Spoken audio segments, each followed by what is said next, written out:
এই internet shutdown নিয়ে কেউ কোনোদিন কথা বলার সাহস পায় না, কারণ আমাদের মনের মধ্যে গেঁথে আছে যে ইন্টারনেট শাটডাউনের কারণে শত শত মানুষ মারা গিয়েছে। আমি একটা কনটেক্সট খুব মনোযোগ দিয়ে সবাই শুনবেন। একজন তার ওয়াইফকে সার্জারি রুমে পাঠিয়েছে ডাক্তারের কাছে অ্যাপেন্ডিসাইটিস অপারেশন করার জন্য। সে তার কাছে ভিডিও স্ক্রিন আছে, সে দেখতেছে যে ভিতরে ডাক্তার ওটি করতেছে, তার পাশে তার একটা বন্ধু দাঁড়ায় আছে। আর ওই বন্ধু বলছে, দেখ দেখ দেখ পেট কাটতেছে, তোর বউরে তো মাইরে ফেলবে। ফোন দিয়ে বলছে, এই পেট কাটতেছে, ডাক্তারে মারো।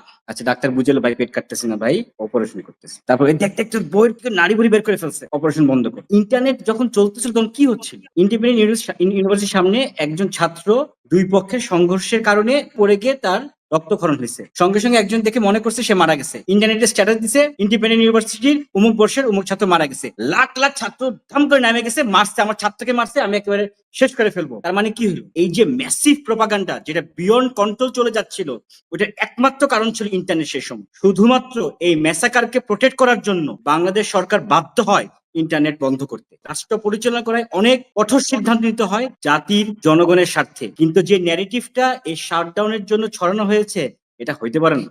পলক ভাইয়ের মতো একজন ডাইনামিক লিডারকে এখন যে শাস্তি ভোগ করতে হচ্ছে, আমি বাংলাদেশের লাখ লাখ ফ্রিল্যান্সারের কাছে দাবি নিয়ে প্রশ্ন করতে চাই, আপনারা আমাকে উত্তর দেন যে আপনারা যখন ফ্রিল্যান্সিং করছেন আওয়ামী লীগ সরকারের সময়, ইন্টারনেট নিয়ে আপনারা কি চ্যালেঞ্জ ফেস করছেন? তাদের পেমেন্টের জন্য সবচেয়ে বড় সমস্যাকে সমাধান করছিল এই আইসিটি মিনিস্ট্রি। প্রত্যেকটা জায়গায় ট্রেনিং সেশন অ্যারেঞ্জ করা, আপনাদের জন্য প্ল্যাটফর্ম তৈরি করে দেওয়া, ইউথ ফোরাম ডেভেলপ করা, বাট হোয়াটস হ্যাপনিং?